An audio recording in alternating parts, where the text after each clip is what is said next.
with the money. Whose money is it?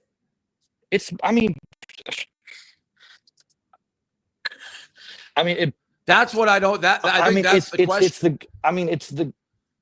If there's one thing that perfectly encapsulates the absurdity of our current financial landscape, it's meme coins. My Hawk meme coin is live! Oh, no. 71,000.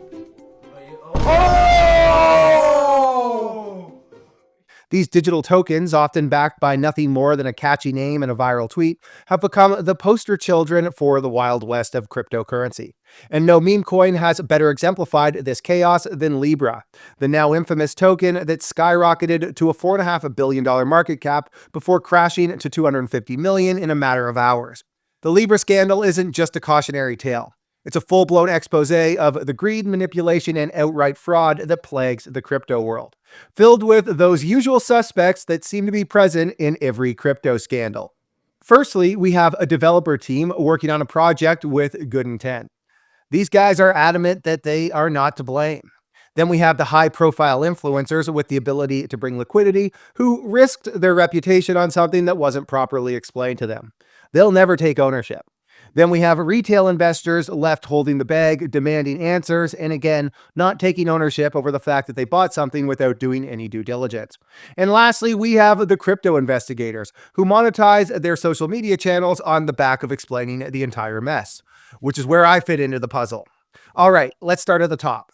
On February 15th, Argentine President Javier Milei, yes, the same libertarian firebrand who once promised to dollarize Argentina's economy, tweeted his support for a new meme coin called Libra. The tweet sent shockwaves through the crypto community. And within hours, Libra's price soared to nearly $5 per coin. Retail investors, lured by the promise of quick profits and the endorsement of a controversial political figure, piled in. But just as quickly as it rose, Libra collapsed. 8 insider wallets chased out $107 million in liquidity, causing the price to plummet.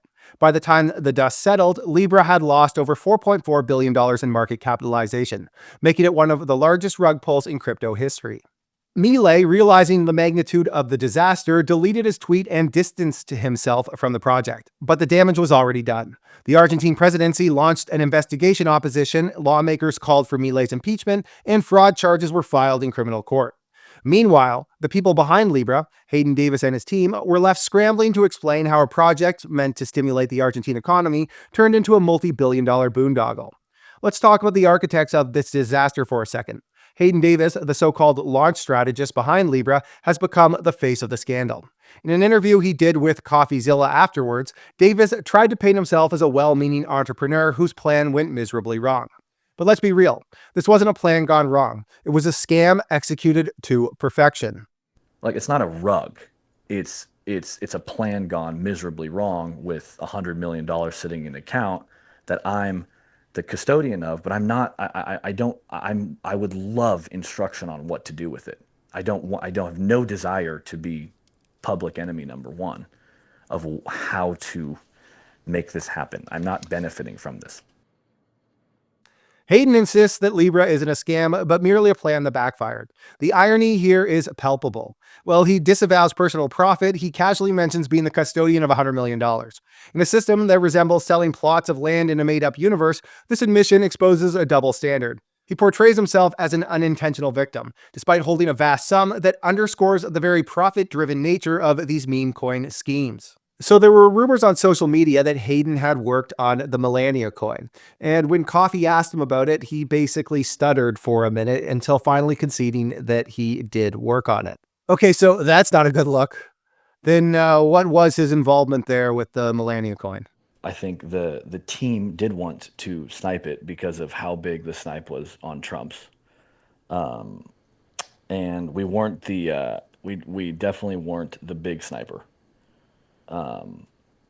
We were not that was what we were trying to avoid. Got it. So you helped snipe on the Melania coin. Okay, that's not a big deal. It's not like he said something here to contradict that statement earlier in the interview. No, wait, actually, let's back up 12 minutes earlier in the interview. I don't conduct snipes. I'm not a dev. I just want to throw that out there I don't even know how to. If you put me in front of a computer and had me try and figure out how to snipe, I don't even know I've never done a bot. I don't know any of that shit. Let me repeat what's happening in case you're lost here. Earlier, Hayden, one of the main guys behind Libra, claimed he knew nothing about sniping. Then, 12 minutes later, when asked about a recently failed crypto coin called Melania, he said he played a role in it as a sniper. If you haven't figured it out yet, this is how most of these CoffeeZilla interviews go after a failed crypto coin. The developers come on thinking that they will convince Coffee that they're good people and basically trip all over themselves trying to portray themselves as such. In this case, Hayden is trying to portray himself as an outsider unfamiliar with such tactics, implying a sort of innocence or unintentional involvement. But when pressed, we learn just the opposite. Now, I assume that if Hayden were to talk to a lawyer, their advice would be to stop talking. But wait, there's more. He somehow got Dave Portnoy dragged into this mess. So the thing launches and Hayden is like, you're in the ledger. You're in the marketing program that we built for this. And he's like, sends me, I think it was 6 million coins, something like that. Maybe 6.5. I forget what it was. And again, I wasn't overly surprised that I got the coins because he told me I was in the plan. He does that and I'm getting ready to tweet like, hey, this is a great launch. Milei is a great launch. Get ready to tweet it, this, that, the other thing. And I send it to Hayden. And I'm like, this is what I'm going to say. I'm proud to be part of this project. I like what he's doing in Argentina. I bought a lot of my own, but they also gave me coins. And he's like, you can't say that they gave that we gave you the coins. I'm like, what do you mean? I have to say that. He's like, well, no, then it seems like you're an insider. And this, I think we got confused. Like I knew about it before. Whatever the case, they're like, no, you can't say that we gave you coins. I'm like, well, I can't accept coins if you don't fucking let me say you gave me coins and I'm part of the project. So I literally sent the coins back. That's Dave Portnoy, the Barstool Sports founder who somehow became a crypto influencer. And by somehow, I mean he did it to make money. Portnoy was paid in Libra tokens to promote the project, but when the coin crashed, he returned the tokens to Davis. Why? Because he didn't want to be associated with a scam. Of course, getting paid to promote is fine when it works and everyone is happy. But when it doesn't work, then we could just wash our hands clean of it and move on, right, Dave? But what about the people who followed his advice and lost money? Tough luck, I guess. Portnoy's involvement highlights the dark side of meme coins. They rely on influencers to lure in retail investors who are often left holding the bag when the insiders cash out. I mean, who is left to be a greater fool after the retail investors? Aliens on the planet Mars? Where are you going to find these new greater fools? Now, one of the most infuriating aspects of meme coins is how their creators try to portray them as legitimate projects. Libra was marketed as a tool to stimulate the Argentine economy and fund small businesses. But let's be honest, there was no project, there was no plan, and I can't even find a white paper. There was only a token, a tweet, and a team of insiders ready to cash out. This is the playbook for every meme coin scam. Create the illusion of legitimacy, pump the price, and then dump on retail investors. It's a modern-day snake oil, and the people behind it are nothing more than con artists in hoodies. The Libra scandal isn't just a crypto problem, it's a problem with the world today. In a world where young people are increasingly disillusioned by the lack of opportunity and the rising cost of living, meme coins offer the illusion of a way out.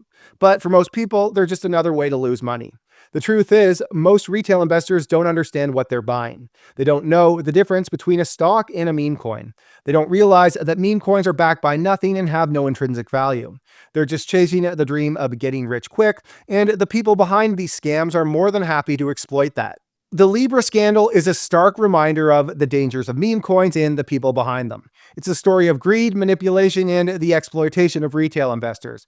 Because at the end of the day, meme coins aren't about innovation or technology. They're about finding liquidity. And liquidity is just another word for suckers. My advice, don't be one of them. Guys, we appreciate all the recent engagement we've been getting on this channel. We've been busting our butt over here for the last couple of years, and it finally feels like it's taken off. Now, if you are one of the 97% of people who aren't subscribed to this channel but are watching the content, we would absolutely be delighted if you subscribe. Also, if you enjoyed this content, please don't be afraid to give it a like and share it with your friends. All right, everybody, thanks for watching.